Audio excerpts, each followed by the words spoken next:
दोस्तों social media पर दो ऐसे वीडियो हैं बीजेपी नेता के जिसकी चर्चा खूब हो रही है। एक है जो नित्यानंद राय हैं उनकी, और दूसरी तरफ है किरण रिजिजू केंद्रीय मंत्री हैं उनकी। अब इन दोनों की कहानी आपको एक एक कर बताते हैं कि किरण रिजिजू क्यों राहुल गांधी की अचानक से तारीफ करने लगे। दूसरी तरफ ये है कि आखिर मंच से अचानक क्यों नित्यानंद राय अपने ही बीजेपी नेता के हाथ से माइक छीनने लगे। और इसी की चर्चा हो रही है खूब सोशल मीडिया पर। लोग ये समझना चाहते हैं कि आखिर हो क्या गया कि नित्यानंद राय माइक छीनने लगे, और दूसरी तरफ एक चैनल को इंटरव्यू में जो किरण रिजिजू हैं वो राहुल गांधी की तारीफ करने लगे, जो कि कभी ऐसा हुआ नहीं है। सत्ता पक्ष कभी भी विपक्ष की तारीफ करे, विपक्ष के नेता की। तो चलिए एक एक कर समझते हैं। सबसे पहले समझते हैं कि जो बीजेपी के जो विधायक हैं उस पर क्यों भड़क गए मंत्री। बीजेपी के ही मंत्री नित्यानंद राय मिथिलेश कुमार से माइक छीन लिया। अब माइक छीन लिया, क्यों छीना, तो इसकी जो सीधी से जानकारी है वो समझिए। ये बात है बिहार के सीतामढ़ी जिले में। सीतामढ़ी जिले में बीजेपी द्वारा एक आयोजित कार्यक्रम थी, और इस कार्यक्रम के दौरान मंच पर एक जो घटना घटित हुई उसमें केंद्रीय गृह राज्य मंत्री नित्यानंद राय मंच पर नारा लगा रहे थे, और उनके साथ साथ मिथिलेश कुमार भी यहाँ पर नारा लगा रहे थे। लेकिन अचानक से मिथिलेश कुमार के हाथ से माइक छीन लगते हैं, और छीनकर दूसरे नेता के हाथ में माइक नित्यानंद राय दे देते हैं। और जो नारा था वो था, मिथिलेश कुमार जो नारेबाजी कर रहे थे वो कह रहे थे कि मोदी जी की मां का अपमान नहीं सहेगा बिहार और नहीं सहेगा हिंदुस्तान। इस बात की नारेबाजी हो रही थी।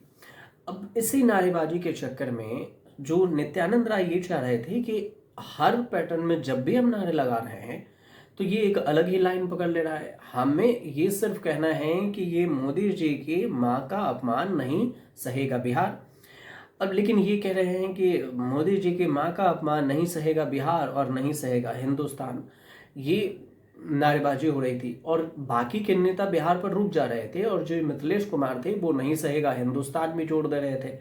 अब इस बात से वो एक बार खुंदक में आ गए। अचानक से माइक छीना और मिथिलेश कुमार के हाथ से दूसरे नेता को हाथ में माइक दे दिया कि अरे तुम नारेबाजी लगाओ। अब फिर क्या हुआ, फिर से नारेबाजी शुरू हुई, और फिर नरेंद्र मोदी जिंदाबाद के नारे लगाए जाते हैं, और इसके बाद फिर से अपने मन से दूसरा नारा लगाने लगते हैं। अब इसमें ये कहने लगते हैं कि इंडी गठबंधन और इंडी वाले शर्म करो। ये नारेबाजी हुई। अब जो नारा लगाने के लिए कहा गया था उससे एक अलग ही नारे लगाने लगे, इंडी वाले शर्म करो। तो नित्यानंद राय इस पर नाराज हो गए, और उन्होंने कहा नारे हम क्या कह रहे हैं, और यार तुम क्या लगा रहे हो, नारेबाजी क्या कर रहे हो। ये ऐसा हाव भाव से लगा कि हम कुछ कह रहे हैं और तुम कुछ कर रहे हो। इसलिए माइक उन्होंने छीना और फिर दूसरे नेता को दे दिया, और फिर से वही नारेबाजी लगाई गई नित्यानंद राय के। और इस बीच में जो माइक छीना, ये माइक छीनने की जो बात है वो सोशल मीडिया पर वायरल हो गई, और इसकी काफ़ी चर्चा भी होने लगी। बीजेपी के विधायक जो है मिथिलेश कुमार, उनकी पहचान एक बातूनी नेता के तौर पर होती है। वो अपने मन से एक कदम ज़्यादा ही, एक वर्ड ज़्यादा ही बोलने लगते हैं। लेकिन इसके तुरंत बाद देखें तो वो फिर से माइक छीन लिए जाते हैं, और फिर भी वो नारे लगाते रहते हैं। और इसमें कैमरा में ये जो सारा वाकया था वो सोशल मीडिया पर पूरी तरह से कैद हो गया। अब आती है बारी दूसरी खबर की। जो हमने आपको बताया था वो है कि केंद्रीय मंत्री हैं किरण रिजिजू, उन्होंने एक बयान दिया, और जो बिहार में राहुल गांधी चुनाव आयोग पर सवाल उठा रहे हैं और वोट चोरी का आरोप लगा रहे हैं, उस पर उन्होंने कहा कि जो किरण रिजिजू का कहना है कि राहुल गांधी देश विरोधी ताकतों के साथ मिलकर काम कर रहे हैं। ये उन्होंने एक पहला आरोप लगाया। उन्होंने कहा कि जुडिशरी हो, चुनाव आयोग हो, उस पर सवाल उठा रहे हैं, और वह ये जानबूझकर कर रहे हैं। ये भी किरण रिजिजू ने कहा है कि आयोग पर सवाल उठाना चुनी हुई सरकार को चोर बताना है, और ऐसा नहीं है कि राहुल गांधी नासमझ है। राहुल गांधी छोटे बच्चे नहीं हैं, और वे सोची समझी साजिश का एक बड़ा हिस्सा है।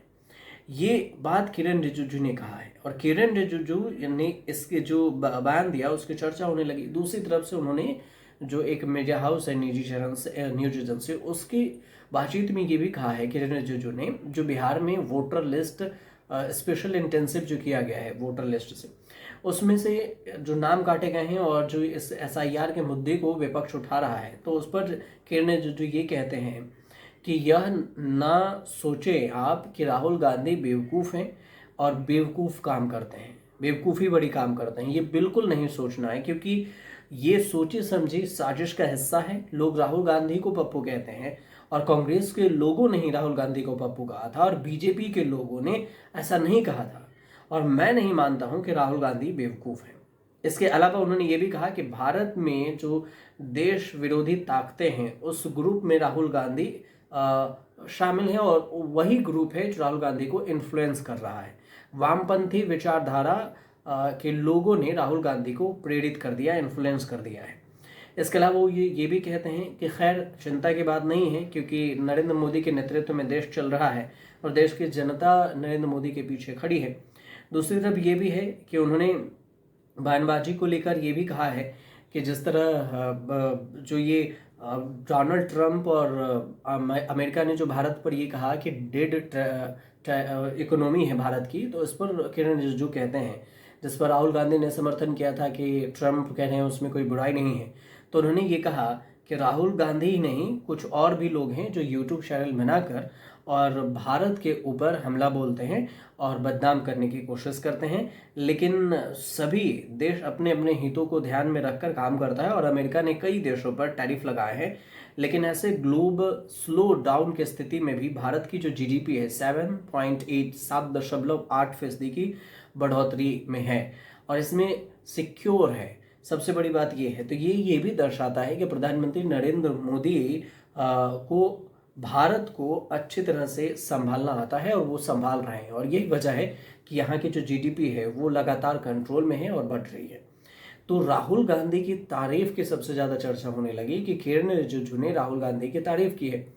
हालांकि उन्होंने 2-3 टॉपिक पर एक सीधे तौर से बयान दिया, उसमें डेड इकोनॉमी भी है, उसमें राहुल गांधी की तारीफ भी है कि जो एसआईआर को लेकर राहुल गांधी मुद्दा उठा रहे हैं, तो ये सोची समझी रणनीति है। और वास्तव में ऐसा लगता भी है क्योंकि कांग्रेस या इंडिया गठबंधन पूरे एक साथ एक पक्ष होकर एकजुट होकर एसआईआर वोटर लिस्ट जो रिवीजन है उसको लेकर जो मुद्दा बना रहा है, जिस पर चुनाव आयोग ये कह रही है कि हम पहले बिहार में एसआईआर किए हैं, बाकी के देश में भी एसआईआर करेंगे।